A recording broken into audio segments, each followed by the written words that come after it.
I always heard about like the bush parties, like the doof parties. Oh, you got to pronounce that word right. It's doof. Everyone in America says doof. How do you say it? Doof. Doof. Oh, okay. No, it's like a ooh, like oof. Oof. Doof.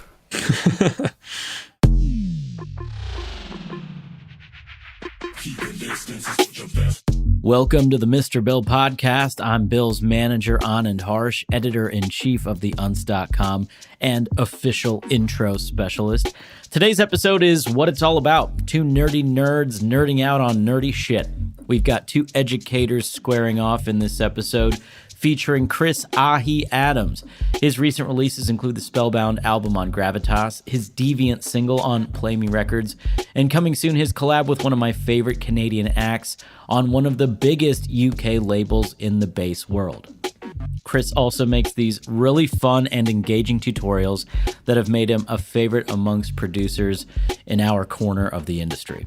A special thanks to all the patrons who keep us going. Subscribers to the Mr. Bill Patreon get episodes a full week before listeners to the free feed, and early access is available to listeners at all subscription levels. Patrons can also get bonus episodes, merch, Discord roles, and so much more. Just head over to patreon.com/Mr. Bill's Tunes to support the show. Finally, go to MrBillsTunes.com to sign up as a hardcore Ableton-ear. You get full access to Bill's project files and tutorials, as well as sample packs and other cool shit. All right, here's Bill's episode with AHEE.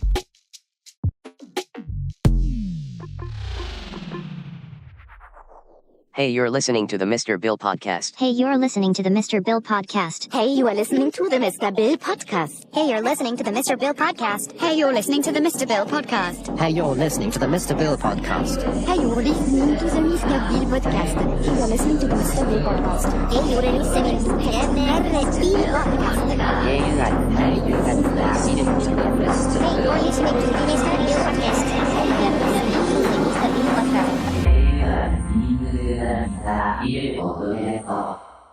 All right, I'm also recording. Cool. Awesome. How's it going, man? Thanks for coming on the podcast. Yeah, thanks for having me on. I've been a fan. You know, you're sort of turning into like my go-to podcast when I'm doing some gardening. Oh, nice. What kind of gardening do you do? Well, my girlfriend, she started like a vegetable garden and a medicinal herb garden. Mm-hmm. I just moved out of LA. I moved to LA and then out of LA real quick, all within this fucking like quarantine business. So yeah, we're living on a farm out here. So we got a lot of land, and yeah, we've been growing like squash and cucumbers and some other herbs and spices and whatnot. Damn, that's sick. Yeah, I've never. Actually, I think I've grown some vegetables when I was younger, but it's not a thing I've really done a lot of. But it seems like a thing that's probably like pretty deeply fulfilling, right? Well, definitely like watering them is like, you know, I'm no expert whatsoever. I'm just like, I turn on the water and I water it, you know, and it's just sort of like a break from my routine of like just being so deep into computer stuff. Yeah, it's always nice to have these like other things that don't revolve around the computer. I don't have enough of them for sure. Yeah, I've been doing a lot of that, and then just a lot of biking as well lately. Oh, like mountain biking?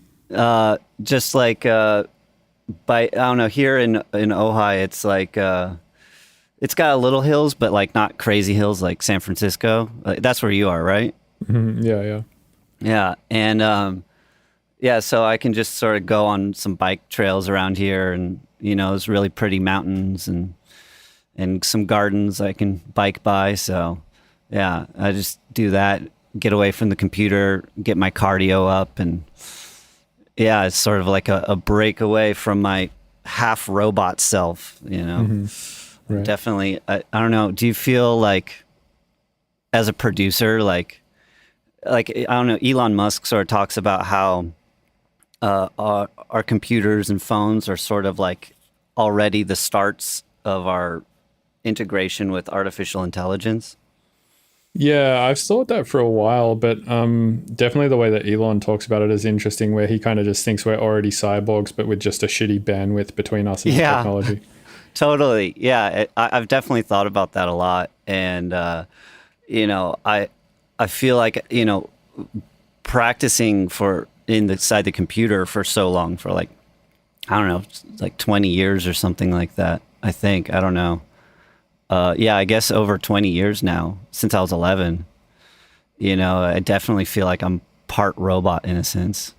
Yeah, I so feel I that. Do you also feel that when you get in a car? It's kind of like it's not that different from like if the car was a part of you, right? Oh, I could see that. I haven't honestly thought about that before, though, just because, I don't know, I'm not super into cars, but yeah, I could see, using that as an extension of ourselves, Yeah, I kind of see it the same way as a phone or a computer. It's like it is an extension of yourself, but just like one that you maybe not permanently attached to or whatever. Although, I mean, some people probably are permanently attached to their phones at this point. Yeah. Oh, I just realized maybe people just think I'm like a gardener robot right now. Should we introduce? Yeah. We probably should. Yeah. Do you want to explain like what you do and stuff like that? Yeah. Well, my name's AHEE, and my real name's Chris. And yeah, been making music. I make a lot of bass music now, and I do like online tutorials and on my YouTube channel, and sell sample packs on Splice and that whole thing. We actually we have a very similar output. It seems like. Right, like we do all the same sort of things. Yeah, exactly. That's what I was thinking of. Yeah, I think it's almost necessary at this point as an artist to make a living, right? It's like you can't. It's super hard, and there's few and far between. I think of artists who are just able to make a living with music streams and sales and shows. It almost seems like you have to do a little bit of this extra stuff to make everything work, like sample packs and tutorials and that kind of stuff. Yeah, I'm honestly so grateful that I got into it, because it's like giving me the financial freedom to actually like focus on my art, and I was listening to your conversation with KJ just about like we both sort of started in IDM, kinds of inspirations, but then like got into dubstep, and it's like almost like, I don't know, yeah, like you were saying, it's like almost like a job in a way, but it's like a job that I really like, Yeah, I feel like a lot of people get into more of like a genre, right? Like bass music or something like that. Because it is really tough to be an experimental artist and sort of get no love for what you're doing, even though it's like maybe really technically apt and interesting to other producers. But I mean, you got to remember that like to make a career out of this stuff, you can just market to other producers in the way of like educational content and music technology stuff. Like if you maybe get into software development or something like that. But if you want to actually make music, it seems like you kind of have to adhere to these genres that a lot of people seem to be into at the time, which sucks. Cause I mean, I've always like been a proponent of the idea of like, don't bandwagon jump and just do what's like truly special to you and all of that kind of stuff. But there has to be a balance, and neither thing I think is mutually exclusive. Like I think you can do bass music if you're an IDM artist at heart, and then just make IDM for yourself in your spare time or something like that. But at some point, like to make a career out of music, it does get a little job-like for sure. Yeah, but honestly, I don't really think about it too much like that. I just thought that was sort of an interesting perspective too, just because like I honestly like my actual tastes in music is so variety and wide. I feel like almost we're at a point in the world where it's like okay to have such a wide variety of interests. You know what I mean? Like, though I still understand that like for like the big artists, it's like Deadmau5, he is able to like produce all these different things. Like I really like his IDM, like weirder, like trip hoppy beats, but then like he's if I was to like talk about him to like any normal person, he'd be like, oh yeah, he makes house, like electro house, you know. But that's just because, I mean, if you look through his discography, he has like hundreds of tunes released, but like the top 10 big ones or whatever are all house tunes. Yeah. So, you know, I feel like I thought that was sort of a cool example of somebody that's like able to just do whatever he wants musically, you know, but like understands how to actually, like, you know, make a living out of it really well. Yeah, for sure. I mean, he's also done a sample pack on Splice though. Yeah. He's done the Chimera one or whatever it's called. Yeah. It's like a bunch of MIDI clips and kick drums. And he's also done that masterclass thing for masterclass.com. But he was big and successful and all of that before all of that. But also he's a really clever businessman. Like I spent a night with him at his house once, and he kind of like told me about all these other endeavors that he's doing that I had no idea he did. Like for instance, his Cube, like all of those LED walls and all of that stuff. Yeah. Like he owns all of those, right? Like he doesn't rent them. Oh, wow. Which means when he's not touring, he rents them out to other people. So he also runs like a... Oh, damn. Like That's smart. Yeah, he runs like an... I don't know what you'd call it, like a LED wall rental company. Yeah, like a production company, you know, that, has like rental things. Like, that's awesome. Exactly. So he does a lot of stuff like that too. He's like very, very entrepreneurial and very clever in terms of how he does business. And also another thing he told me, and I don't know how true this is that he didn't really like make all of his money from music. I think he made, you know, his first $1 million from music or whatever, but he said he made most of his money from stocks. So like investing. Well, that's smart. Yeah. Reinvesting your money into that. That's awesome. I mean, that's something I'm trying to learn right now, honestly. I feel like I have a lot of catching up to do. Oh yeah. I mean, I feel like all that kind of stuff, it's not designed for you to do yourself, right? Like if you want to be a professional at music, it's also very hard, I think, to be a professional at economics and investing as well. Yeah, it's like we can only have so much time in life, you know, and where do you want to put that focus? Because like, yeah, you could make a bunch of money, but is that like really going to make you happier? Or if you can make like a decent amount of money and then spend more time on things that actually like, you know, make you happy, you know, I think finding that balance, you know, it's sort of different for everyone. Right. Yeah. A lot of people think that having a lot of money will make them happy or whatever. And to some degree, I mean, it can, because obviously having no money fucking sucks. Yeah. I've been there. Yeah. I think we all probably have at some point. But yeah, I mean, I think there becomes a point, right, where like the amount of money you have versus your happiness sort of reaches like diminishing returns. Like for instance, you know, like having a really nice house and a really nice car and like being able to travel wherever you want and all of that kind of stuff. That sounds great, but you probably only need to be earning like, you know, a couple of $100,000 a year to do all of that. And then you're probably pretty happy at that point, I would say. But then it's like, if you're earning a couple of $100,000 million a year, like, does your happiness really go up like by 1,000 times, or are you kind of just at that I same level? don't see Zuckerberg smiling that much, so right. Yeah, or Jeff Bezos or whatever. Yeah, they got that sort of like, I don't know, I'm not around them enough to really say anything. So right, or like Donald Trump, he doesn't seem super happy, right? Like he's got all sorts of problems to deal with. Yeah, exactly.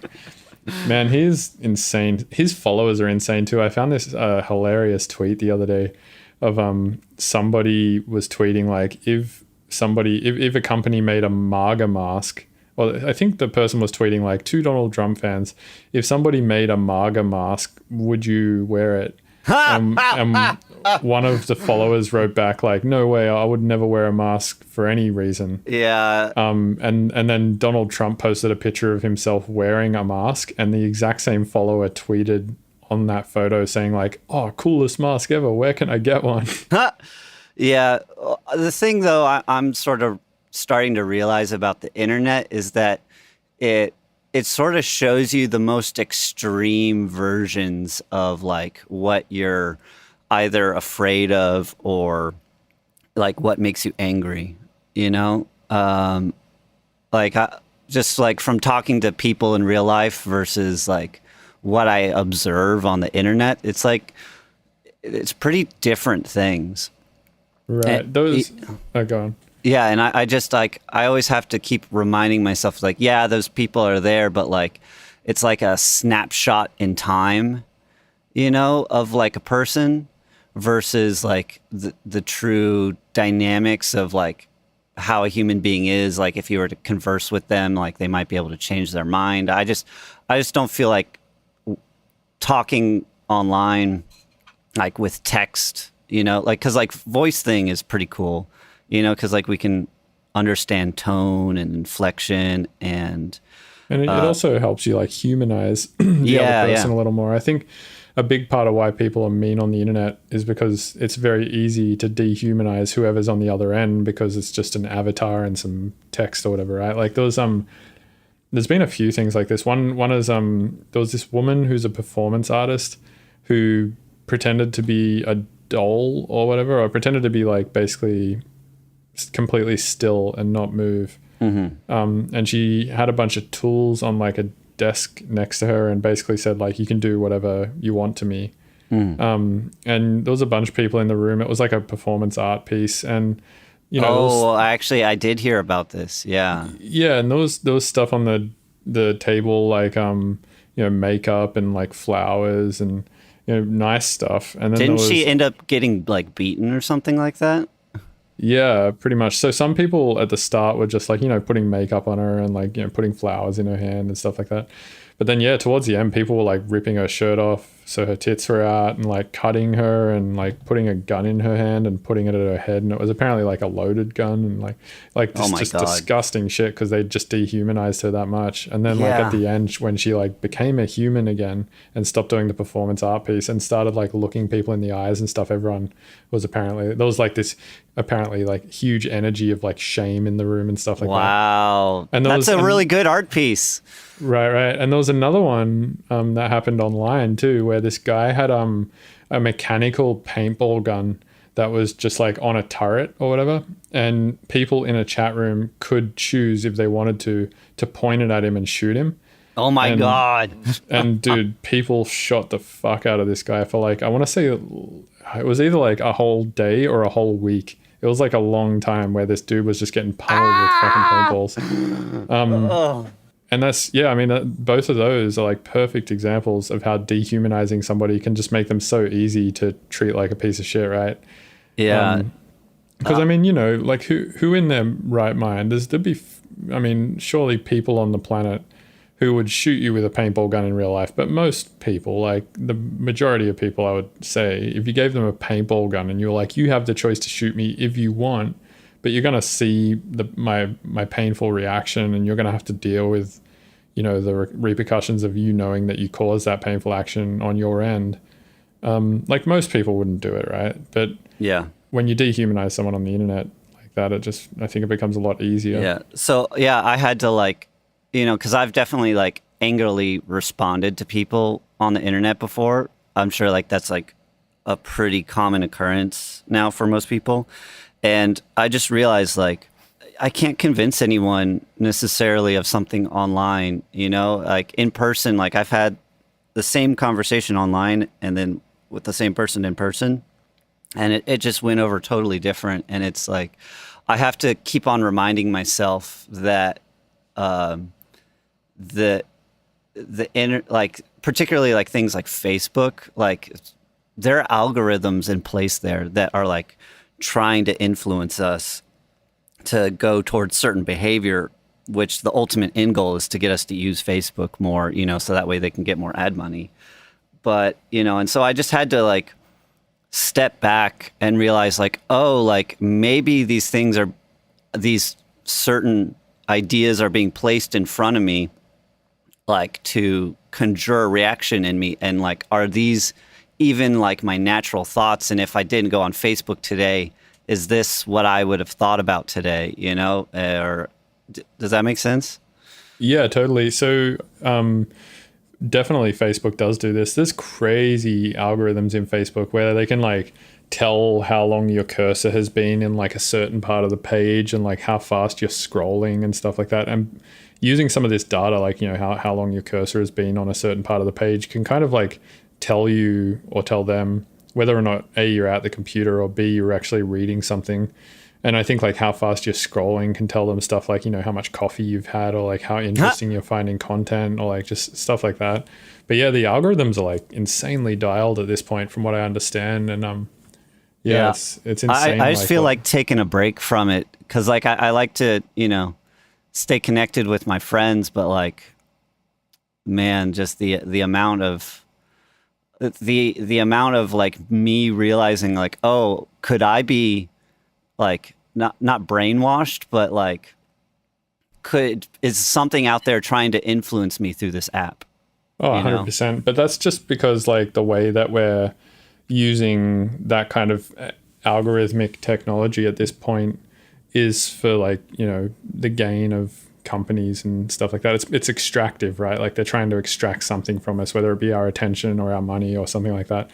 But I think honestly, that kind of technology could be used for really good stuff. Like totally. AI stuff online.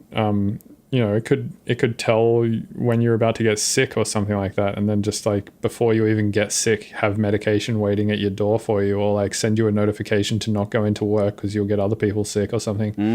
Or you know, there's like plenty of stuff like that this technology could be used for that would be really good for humanity. But it's just, I don't know, human greed is at the core of it all, right? So you have these companies just being like, oh wow, we could extract so much money out, or attention or marketing power or whatever out of people, so let's like, you know, perfect, let's use it for that. Yeah, totally. I definitely feel like technology is like just a tool. It's like a hammer. You can use a hammer to like build something, or you can like smash your hand with it, you know? And right now we're like out there smashing thumbs. Right. It seems like thumbs up.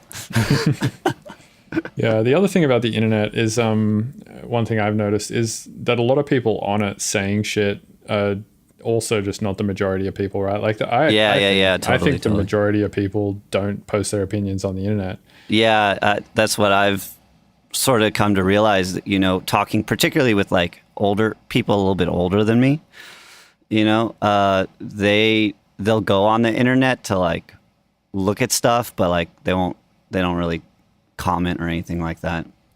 Right. Yeah, that's another thing to keep in mind, I think, especially on platforms like YouTube or whatever.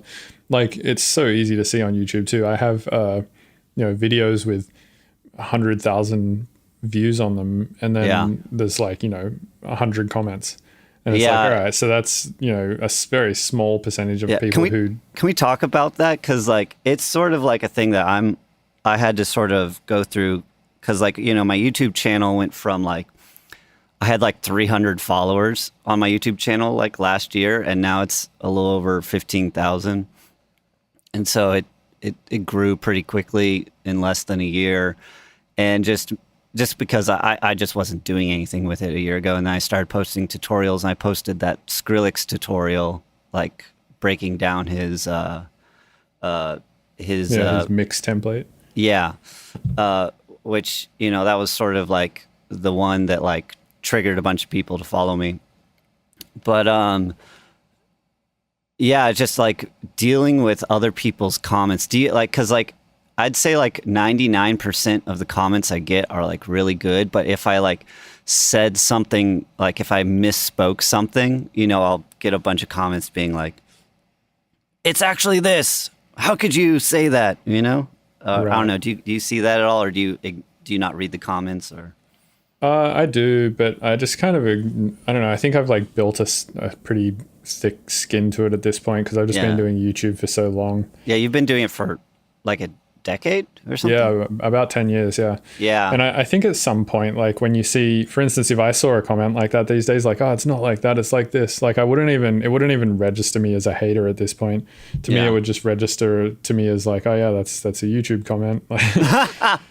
And I don't know, like I don't look at YouTube comments as that like they don't hold a lot of value to me, and they don't hold a lot of value to me in both directions, right? Like if somebody says like, man, I love you so much and what you're doing is the coolest shit ever, like, yes, it feels good to read, but it doesn't make me feel as good as like, you know, my girlfriend telling me she loves me, or like that's my totally father, true, you know, telling me he loves me, or, you know, somebody saying that like on a phone call or in person that they love me. If I see it on YouTube, it's like whatever. And it's the same thing as like hate. If I see that on YouTube, I read it and I'm like, yeah, it's whatever. It's a fucking YouTube comment. So, and then, yeah, I don't feel like you can put too much weight on it, because also, right, if you post a tune online and it's a finished tune, you're really happy with it, you released it, it gets, I don't know, 50,000 plays or something like that. And then there's one guy in the comment section being like, oh, I think you should have turned your snare down by 1 decibel. And I think you should have, your sub could be like 1 decibel louder or whatever.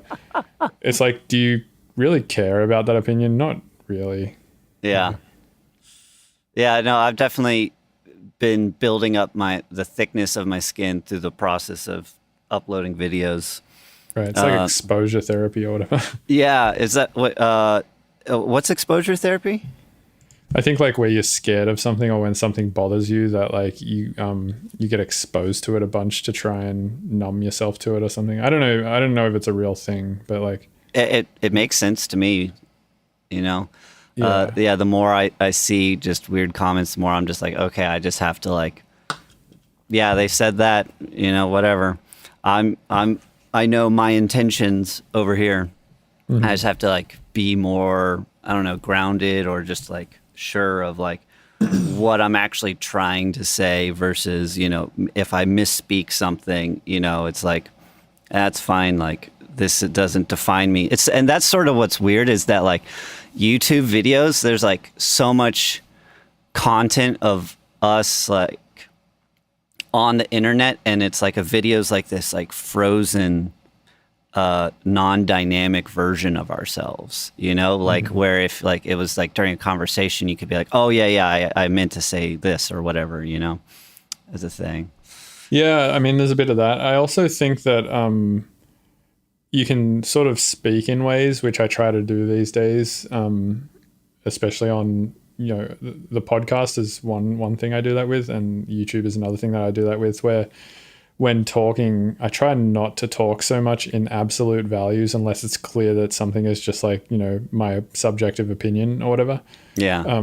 So like on YouTube, for instance, if I'm talking about like EQs or something, I'll try, like, you know, I'll never, I mean, I think I've maybe said this in early tutorials, but these days I would never say something like, oh, you should always cut with an EQ and you should never boost with an EQ or something, right? Because like surely you're going to have people online who have had the opposite experience, where they've been like, well, I boosted with an EQ and it sounded fine, so like actually this is wrong from a creative sound design perspective, even though it may be correct from like an old school analog traditional perspective or something like that. Totally. Speaking on that, what did you think of that whole like multiple limiter group things? I guess Dylan calls it bus mastering now. Oh, the Skrillex thing? Yeah. Yeah, so I did mix a few tunes that way, and for a while I was like, oh yeah, this is pretty interesting and cool. And just to explain to people what we're talking about, from what I gathered from watching your tutorial and trying it on a few tunes, it basically seems like you're trying to create a master within the project so that you can layer more things on top of that master without them also being subjected to the same amount of compression. So to break that down even further, it's like you would you already do this anyway. Most people already do this when they mix down a tune. They like have their drums in one bus and then all their basses in another, but let's call them groups. So they have all their drums in one group, basses in another group, synths in another group. And then on all of those groups, you'll sort of have compressors and whatnot already just to tame peaks like at the group level, as well as having compressors on the individual channels to tame peaks at that level too. And then on your master channel, you'll sort of compress all of that together. But with the tutorial that you posted, the Skrillex template one, it seems like there's just an extra level of compression there, where it's like you compress at the channel level, then you compress again at the group level, and then you send all of those groups to a pseudo master and compress at that level, but then you can layer vocals on top of the track without it being subjected to any of all of that group compression at the same time, and then you sort of master all of that together, right? Yeah, that's exactly it. And what I sort of like had an intuitive sense that that's what he was doing beforehand, because I'd listen to his tracks and I'd be like, God damn, these are so loud, but like they don't, like the lyrics and like certain elements in the songs don't feel like they've been shoved through an OTT or, you know, like just like super compressed. So I was always wondering like how that actually like was physically possible. And then I actually got to talk with a few people that did collabs with him. And then I got the idea from that. And then when he actually posted the video, I sort of knew what to look for. Right. And lo and behold, it was there. Yeah, I mean, so like I said, tried it with a few tracks. The few tracks I tried it on never got released for various reasons. But I don't know. I mean, I definitely was able to get the tracks really loud.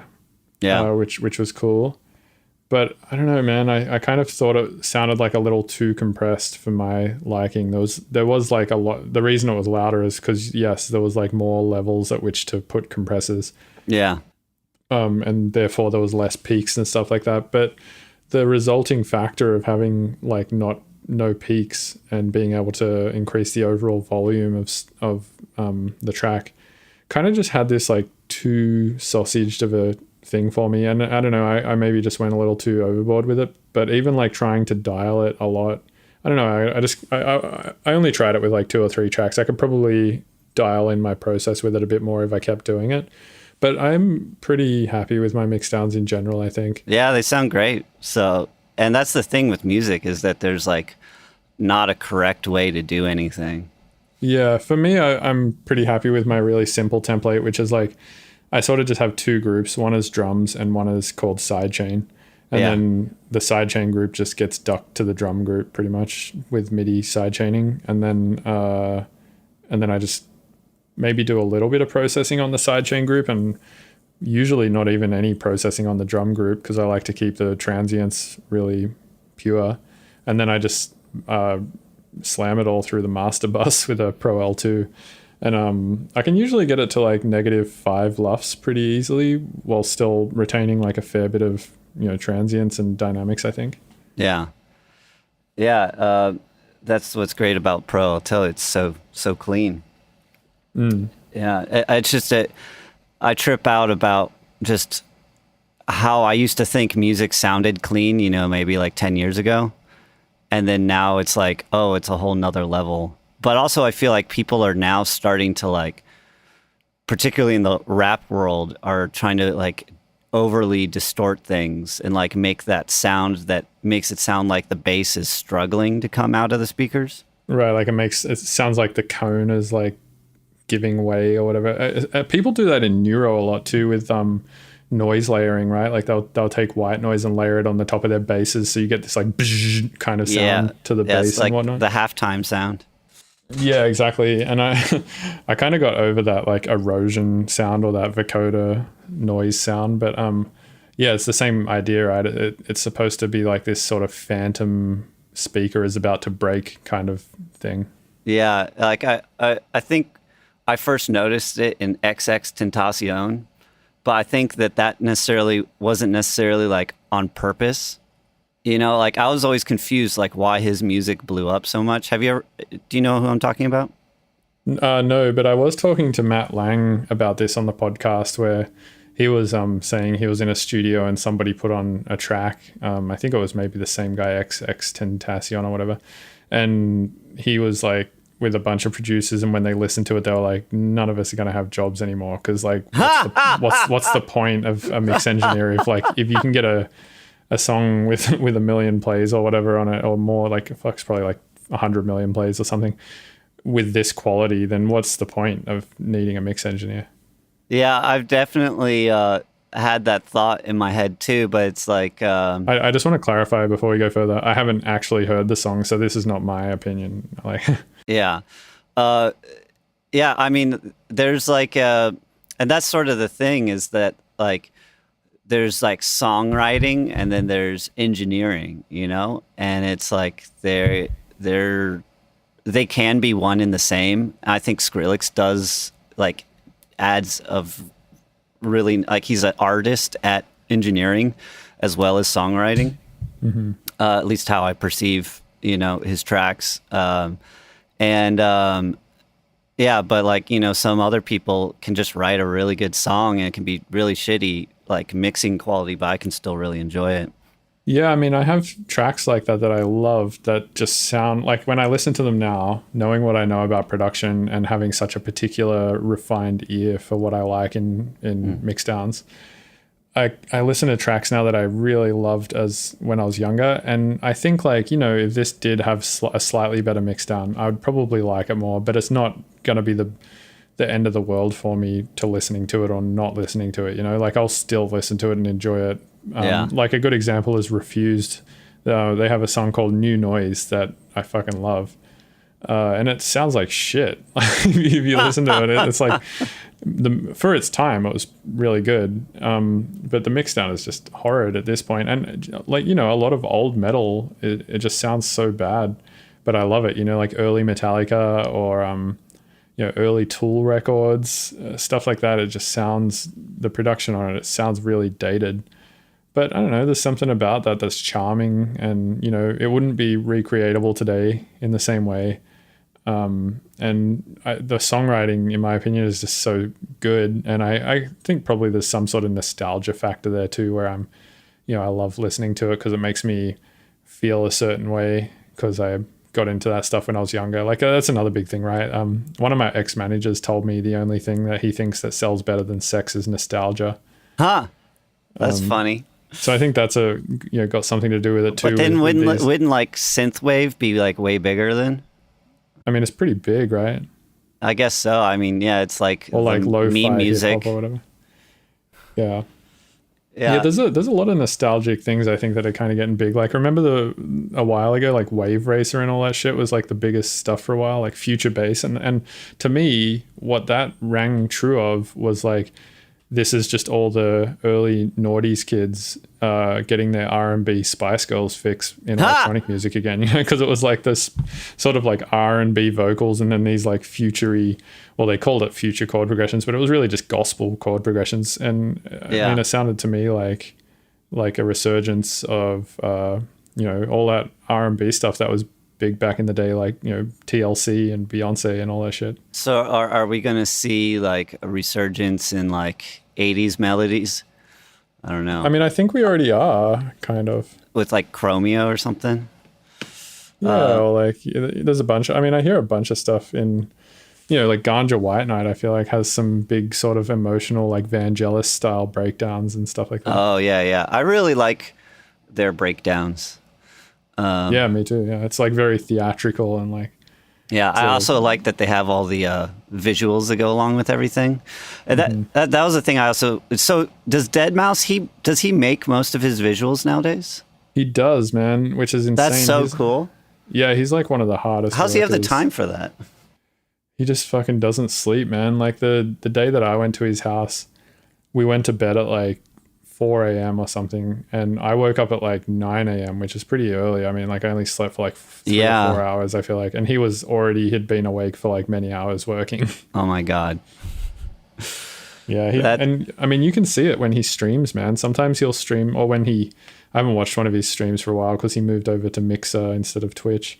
But when he was streaming on Twitch, I would watch sometimes, and man, he would just stream for like 3 days straight sometimes, like without sleep. And I don't think he was doing any drugs or anything. I think he was just drinking coffee and smoking cigarettes for like just days in the studio working straight. And I would like go to sleep and wake up like 10 hours later because I sleep for a long ass time. Yeah. And then go back to the internet, and he was just like, I opened my tabs again, and he's still just there streaming. Wow. That's amazing. Yeah, I haven't done a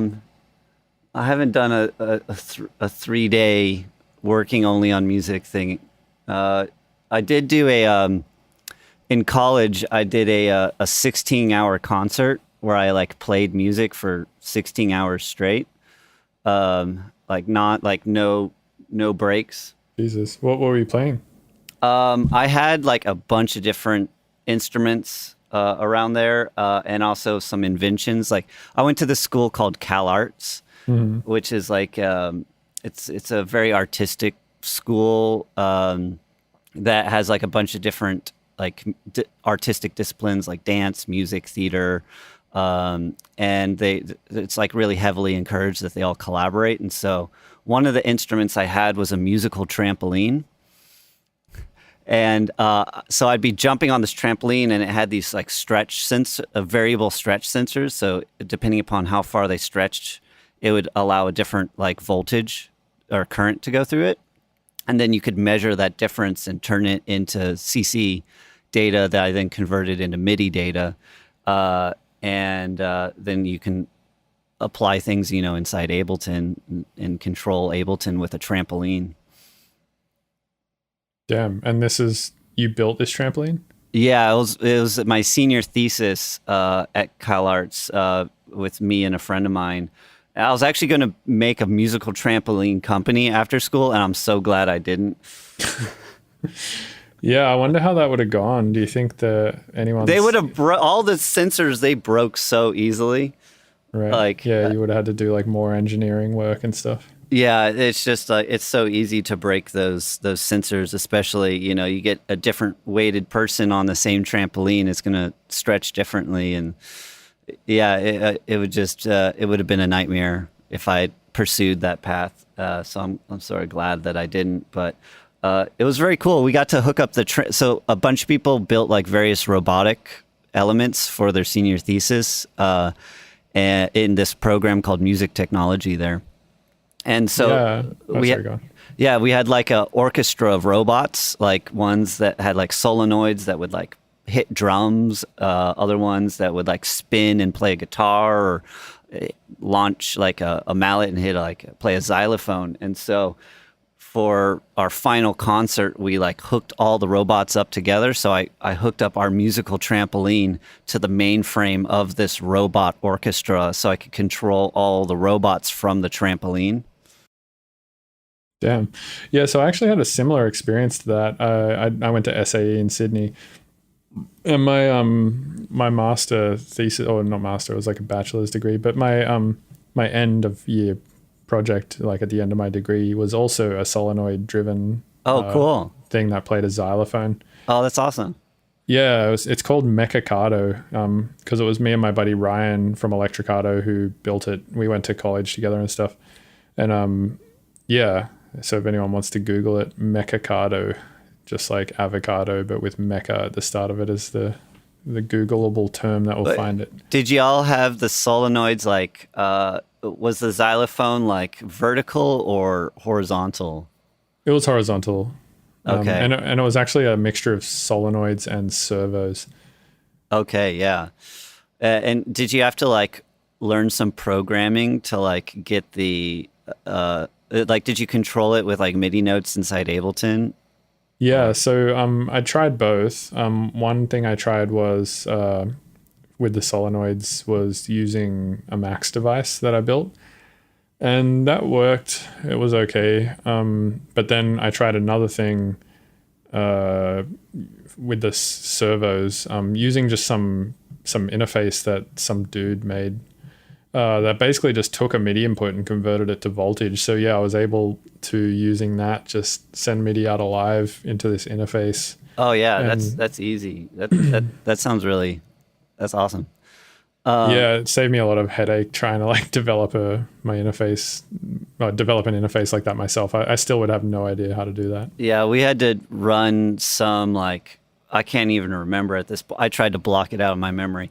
But connecting Ableton to some other language, I think, were we using Chuck?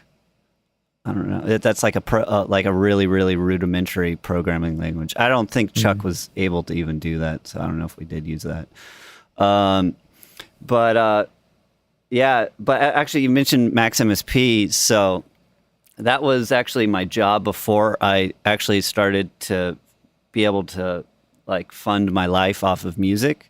I was programming Max MSP for this like weird musical invention for like a couple years. Oh, that's awesome. Do you still do any programming? No, I have since blocked all that out of my memory, and I am a caveman at coding at this point. but it used to be, my everyday kind of thing. And like I'd build these max patches. So this like device I worked on was called the Space Harp. You can actually Google it. It sort of looks like a stealth fighter jet with a bunch of LEDs in it. Like, that stealth bomber shape of like the triangle wing. And it's all black. The TIE fighters or whatever. Oh, not the Star Wars TIE fighter. It's like the U.S. stealth bomber. And it's like this like black triangle looking ship. And so that's what the Space Harp looks like. If you look up like spaceharp.com or whatever. But it's got all these LED sensors in it, and they're like infrared sensors. So you have like an infrared light above you. And then when you put your hand over the sensor, it both triggers the LED light and triggers a MIDI note. And so it's like your shadow that is blocking the infrared connection between the light and the sensor that triggers everything.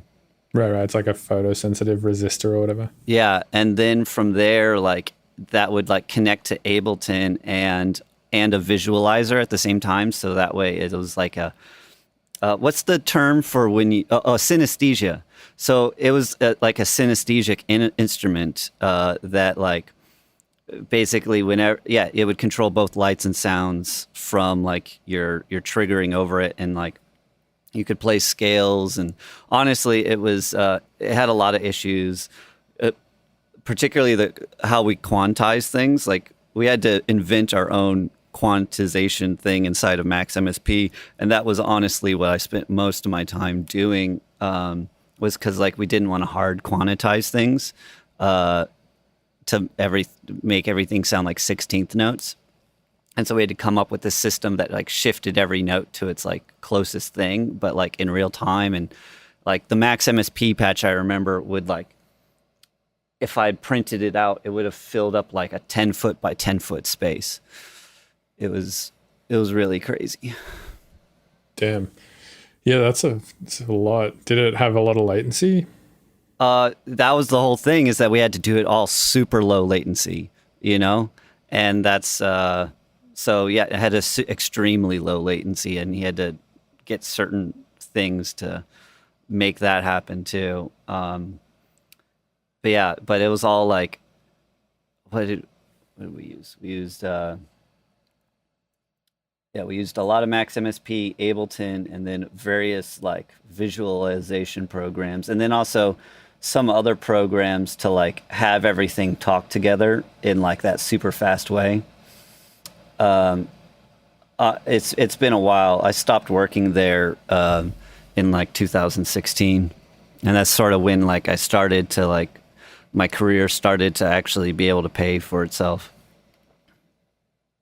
So I've heard from some programmers before that apparently old code that was written in like, the 80s or whatever, actually runs a lot better than new code because it's all written to run with just way shittier hardware.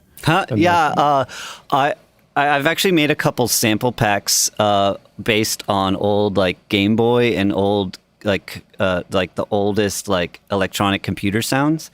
And so I watched all these documentaries about like how they made the music for like the earliest video games, and it was actually really sophisticated because they had so little space, like so little memory to actually work with, that they had to come up with these really brilliant ways to actually fit everything in there. I've heard of this before. Though I listened to a podcast about this too. The one that I listened to was about the Xbox startup sound. Is that the one you're talking about?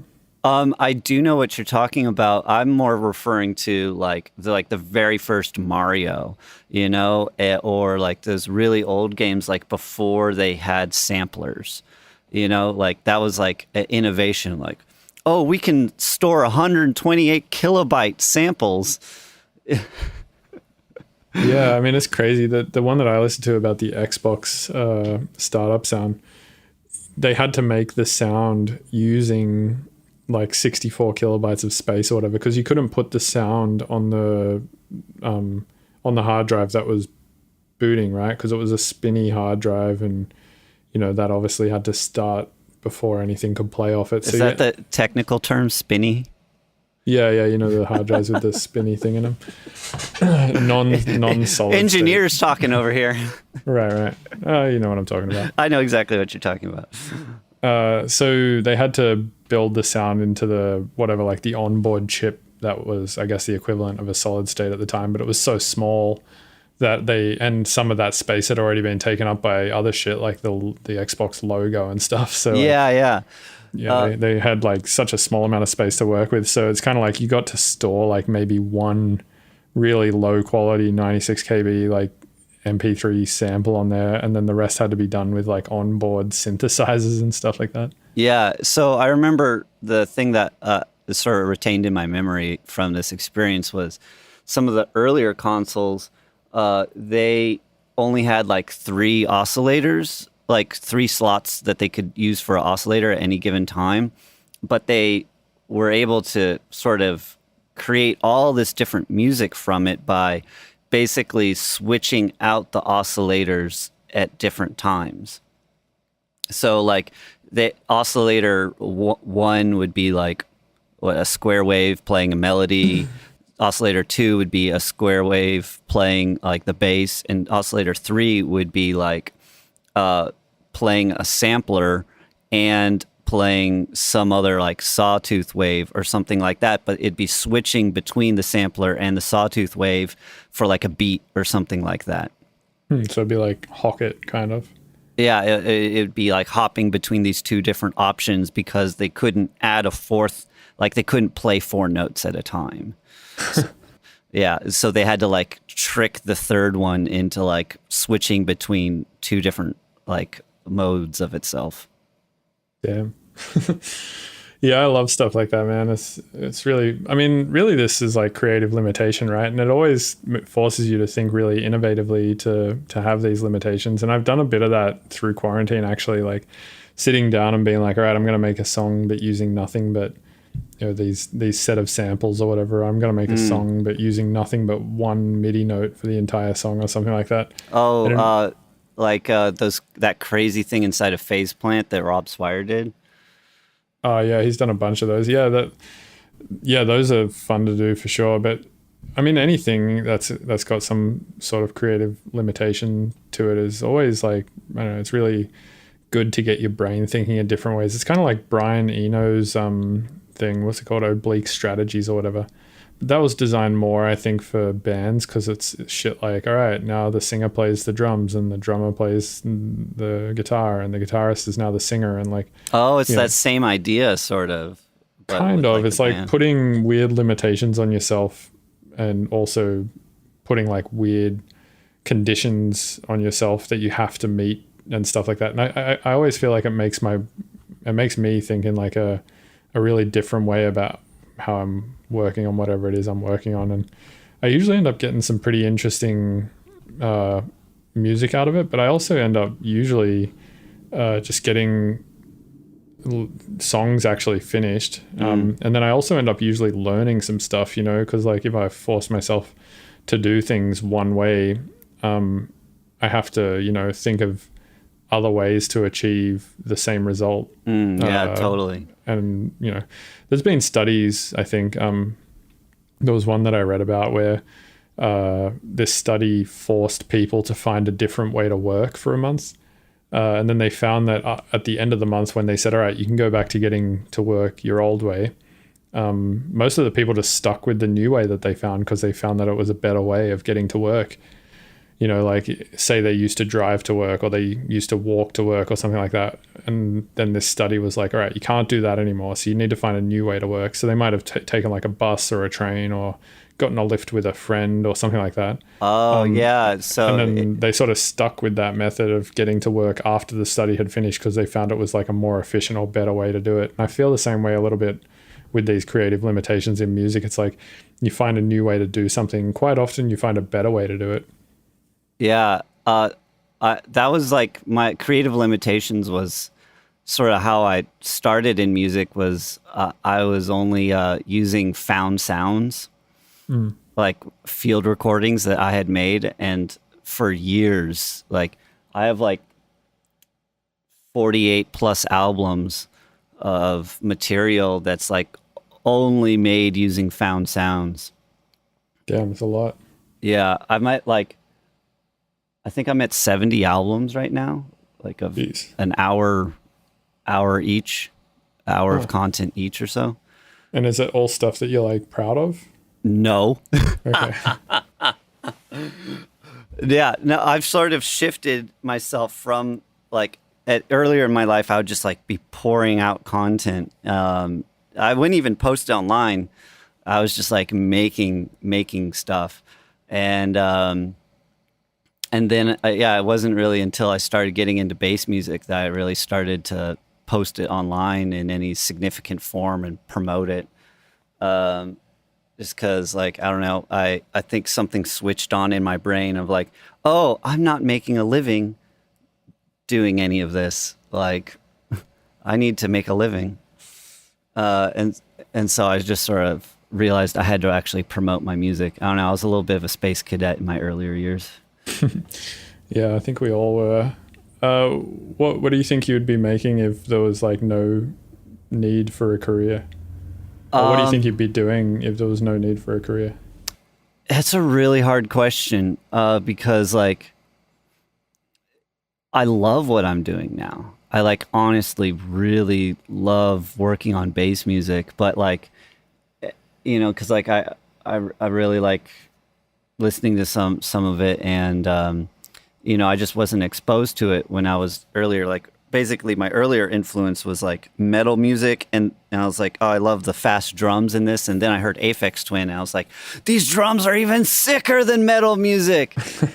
And then like I just was like, this is the most advanced music ever, and like that's all I wanted to make was like square pusher, Venetian snares, Aphex Twin style things, but I wanted to do it in my way, so I only used found sounds. And so like maybe if I didn't have to make a career, I'd still be doing that.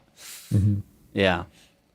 Nice. Yeah, I find I'm sort of similar in that way, where I had this same experience where when I was younger, I was listening to a bunch of metal, and then I found a bunch of like psytrance, and I was to me like the same experience that you had with Aphex and Square Pusher I had, but with psytrance. And was just like, whoa, this is also like tight and well produced and powerful. All the edits are fucking perfect, and like everything about it just sounds super high tech and like way more technical than metal, and like well more better executed than metal and stuff like that.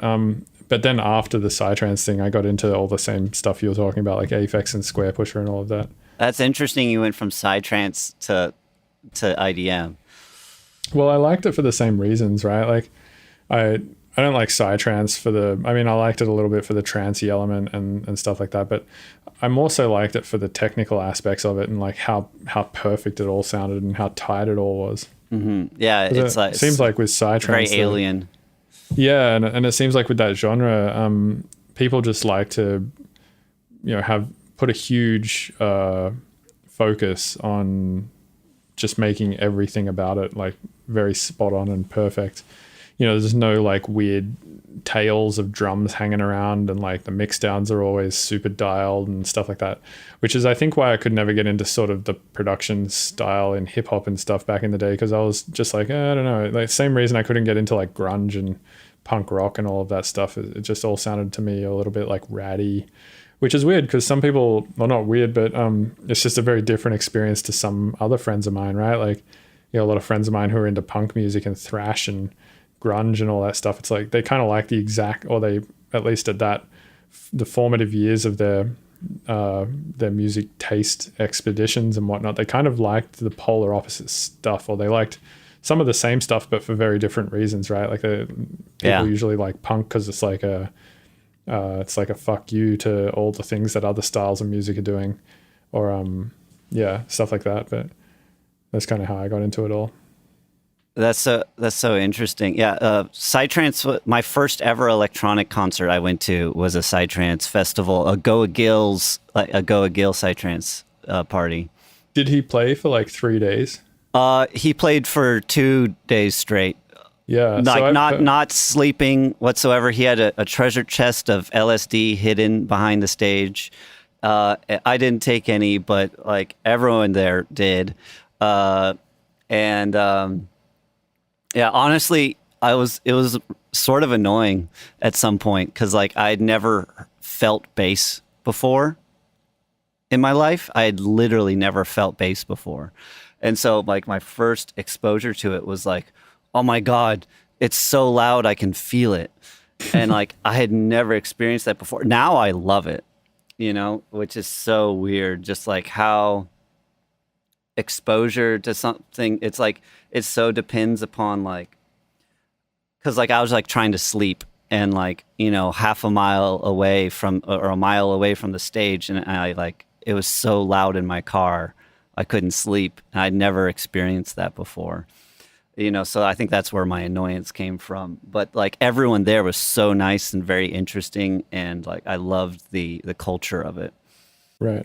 Yeah, it's funny, the Goa Gill things. I've never actually seen him play, but I've heard that when he plays, nobody else plays. It's like he just wants to be the only person to play for like 2 days straight. Yeah. Like, there's no opening act or no and this else guy's like all gray dreadlocks. Like this guy's old, like either in his late 60s, like or 70s or something, and like it's just him there the whole time. And he was really good at like reading a dance floor to be like, if like I tried to walk away at some point, another drop would come in and I'd be like re-interested in what was happening, and like, it kept on happening. I was just like, even though like I don't know. I do think back to, did you ever hear the Oregon Eclipse Festival?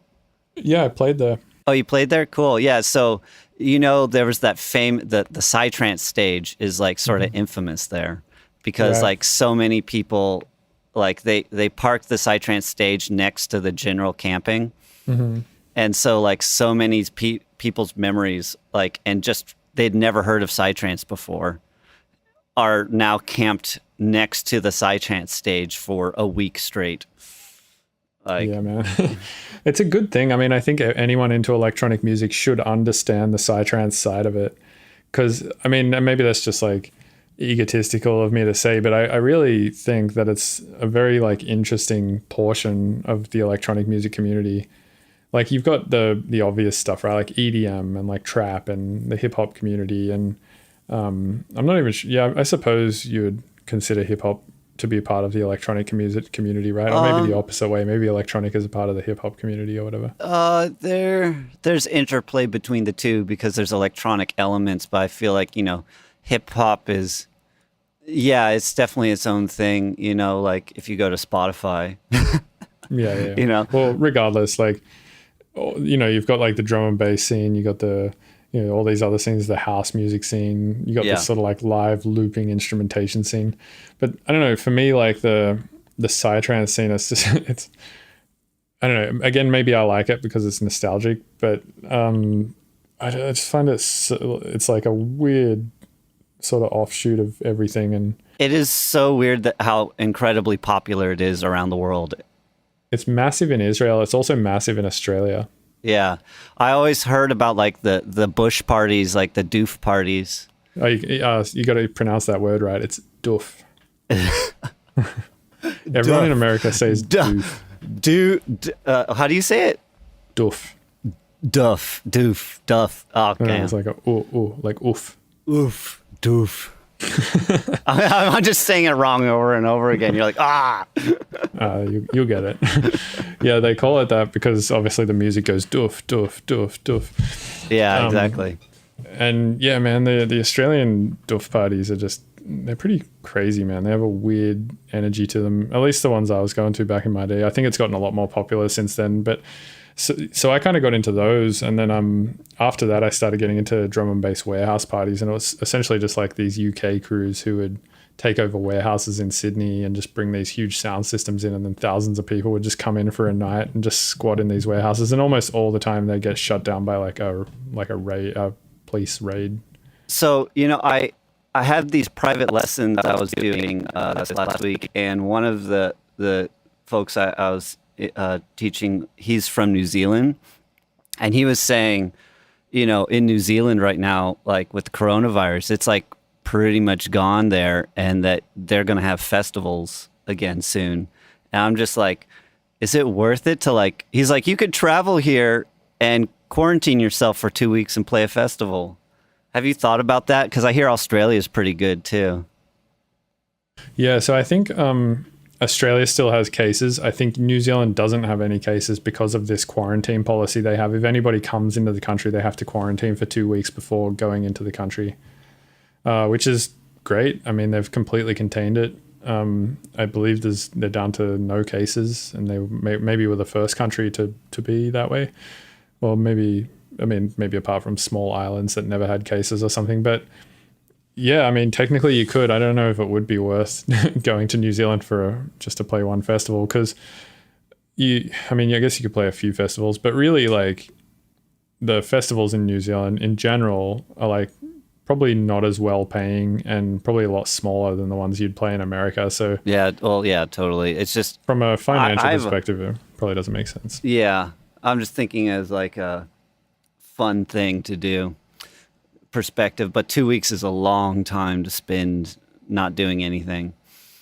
Yeah. So yeah, I wonder what the quarantine like what it's like quarantining. They just put you in a cell for like 2 weeks or something? Probably in an Airbnb or something like that, if I had to guess. I wonder if they like pay for it. And then like I know in like Korea, like they put you in like basically, you know, an apartment, and then you have to wear this anklet bracelet thing that like checks on you like multiple times a day. And you have to like report to it how you're feeling multiple times a day. Damn. I mean, that's a good idea. I mean, Korea was also another one of at least South Korea. Yeah. Was another one of those countries that also sort of nipped this in the bud pretty quickly, right? They just had like really crazy testing techniques and good quarantine techniques, and they got it controlled really quickly. Yeah. And also I think it had something to do with like they were actually like producing like the like test stuff there. Like, I think America's one of its issues was it was having to like get tests from other places because it had exported its like production or something like that, or the majority of it. I'm not entirely sure, to be honest, but I feel like I do remember hearing that somewhere. But it's just like here in America, it's just like, man, like I just don't know when I see festivals coming back. I do see some festivals even happening a month from now. Like my other act, Heartworks, we're supposed to play some festival in Kentucky next month, which I'm just like, I don't understand how they're going forward with that. I mean, I think a lot of promoters, they're trying to hang on to the idea that these festivals could happen right up until the last moment and then being like, it can't happen, and just canceling it. Yeah, it's just, yeah. Because it's so weird because like I went to I went to like a group of friends for 4th of July, and we all like made sure that we weren't exposed to anybody. You know, it was like a really small group of like 8 people, and I felt super safe there. Like people didn't show up because they were like, yeah, no, we might have been in contact with someone that got it, so we're not going to show up. And so it was like a really responsible group of people and got tested.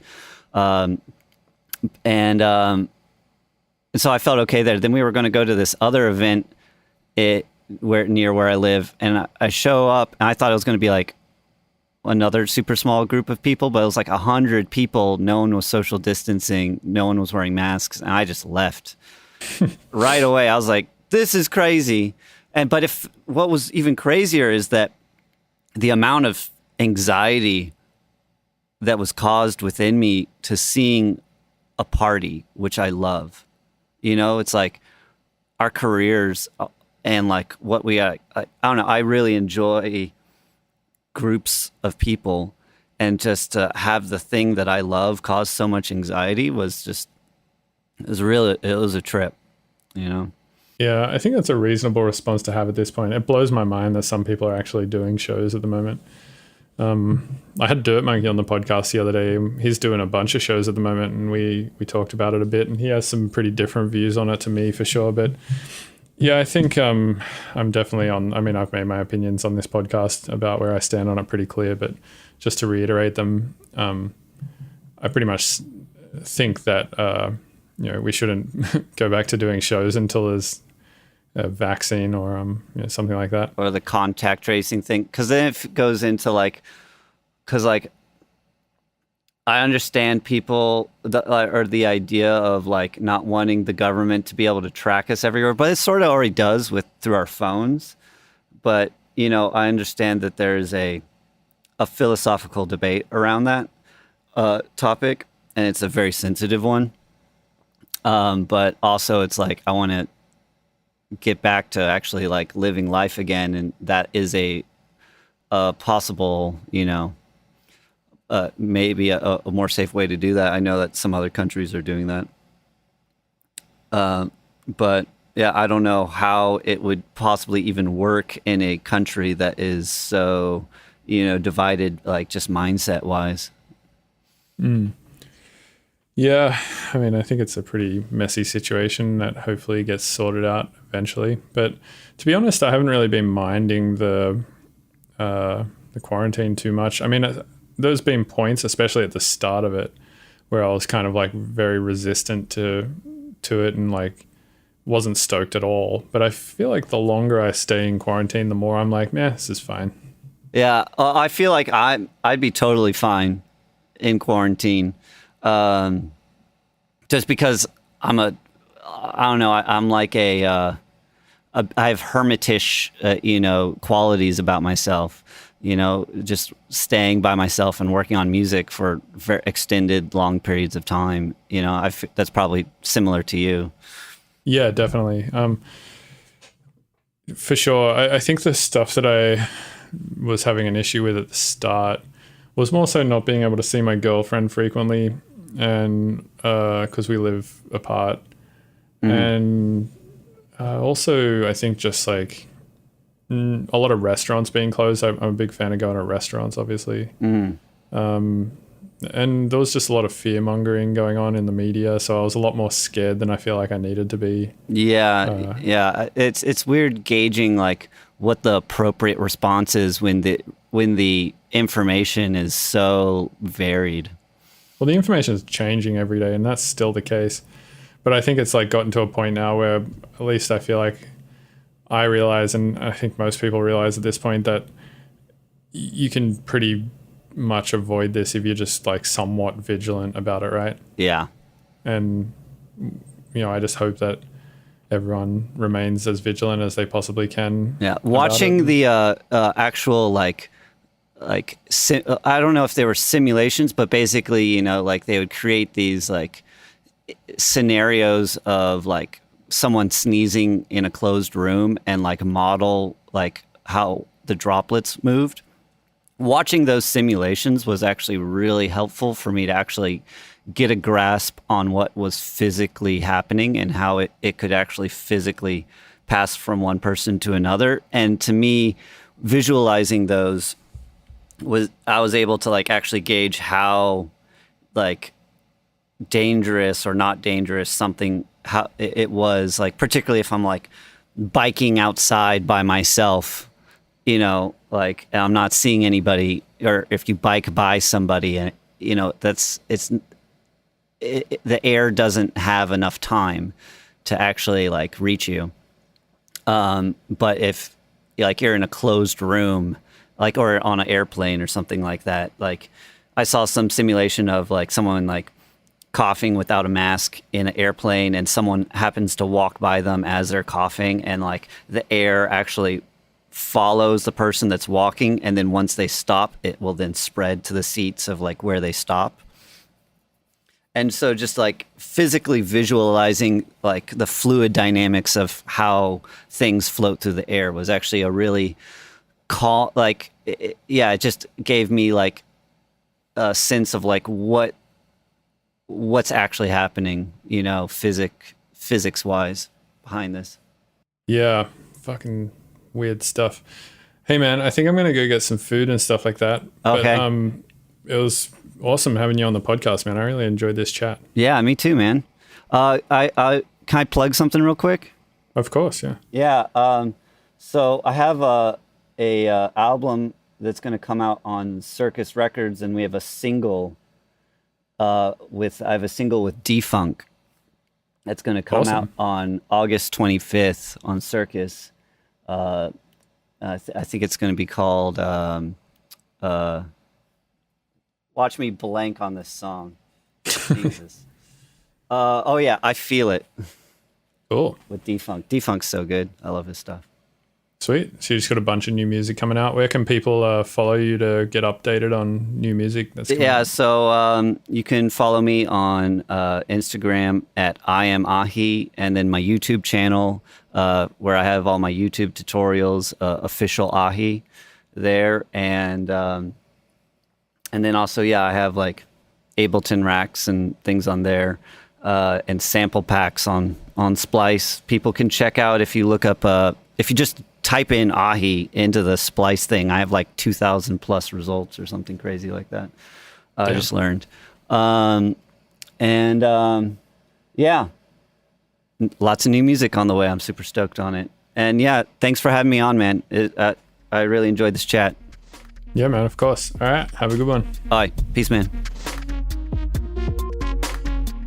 Hey, thanks for listening to the Mr. Bill podcast. These episodes are edited and uploaded twice a week by Robert Fumo of 303podpro.com. You can also support the show, get early access to episodes, and hear bonus content by going to patreon.com/Mr. Bill's Tunes and becoming a patron. Please rate and review on iTunes unless you're going to be a little shit about it. And all the links to my various platforms are at MrBillsTunes.com. Thank you.